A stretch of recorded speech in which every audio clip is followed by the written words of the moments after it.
बादशाह फैसल के पास गया और उसे कहा, ये पुलिस वाला मेरे हवाले करो ताकि मैं इसका सर काट दूं।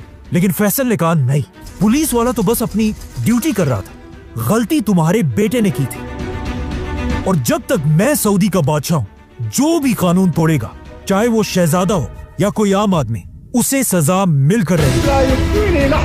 मतलब अब फैसल ने एक आम पुलिस वाले को बचाने के लिए अपने ही खानदान सऊद खानदान के साथ दुश्मनी ली थी।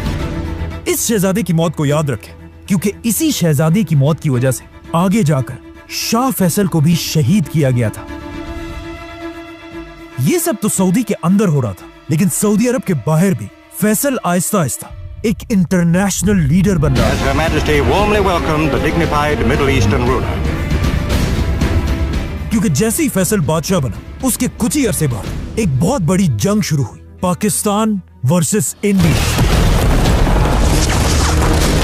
Why the Indians are so anxious to precipitate this war? जिसमें फैसल ने पाकिस्तान को फुल सपोर्ट किया और पाकिस्तान की फौज की मदद के लिए सस्ता तेल भेजने लगा, जिससे पाकिस्तान और सऊदी एक दूसरे के बहुत ही करीब आने लगे। और सिर्फ यही नहीं, बल्कि पाकिस्तान और इंडिया की जंग के बाद एक और जंग भी हुई, इजराइल और अरबों की जंग।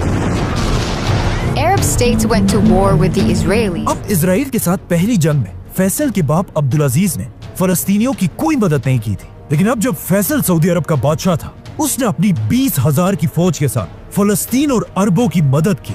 लेकिन फैसल की बहुत कोशिश के बाद भी अरब इजराइल से ये जंग हार गए, और इतनी बुरी तरह से हारे कि इस जंग के बाद इजराइल का साइज 3 गुना बढ़ गया। इजराइल से ये जंग बुरी तरह हारने के बाद कहा जाता है फैसल को इतना दुख हुआ कि किसी ने भी इस हार के बाद फैसल को कभी हंसते हुए नहीं देखा, और फैसल हर टाइम सिर्फ एक ही टेंशन में था कि किस तरह अब इजराइल से बदला लिया जाए। इजराइल ने इस जंग में जिन मुसलमान मुल्कों को तबाह किया था, फैसल ने अपने खजाने से उन सारे मुसलमान कंट्रीज को दोबारा अपने पैरों पर खड़ा किया, और यहाँ से फैसल पूरी दुनिया से फाइटर जेट्स, टैंक्स और वॉर शिप्स खरीदने लगा, ताकि सऊदी फौज को ताकतवर बनाकर फैसल इजराइल से बदला ले सके। अब जब फैसल इजराइल से बदला लेने की प्लानिंग कर रहा था, अचानक दुनिया में एक ऐसा वाकया हुआ जिसने पूरी दुनिया को हिला कर रख दिया। एक दिन एक क्रिश्चियन आदमी ने जेरूसलम में मुसलमानों की तीसरी सबसे होली साइट मस्जिद अक्सा को आग लगा दी, जिससे पूरी दुनिया के मुसलमान इजराइल के खिलाफ खड़े हुए। इस क्रिश्चियन ने मस्जिद अक्सा के अंदर सलाउद्दीन अयूबी के मिंबर को आग लगाई थी। ये वो मिंबर था जिसे सलाउद्दीन अयूबी ने 800 साल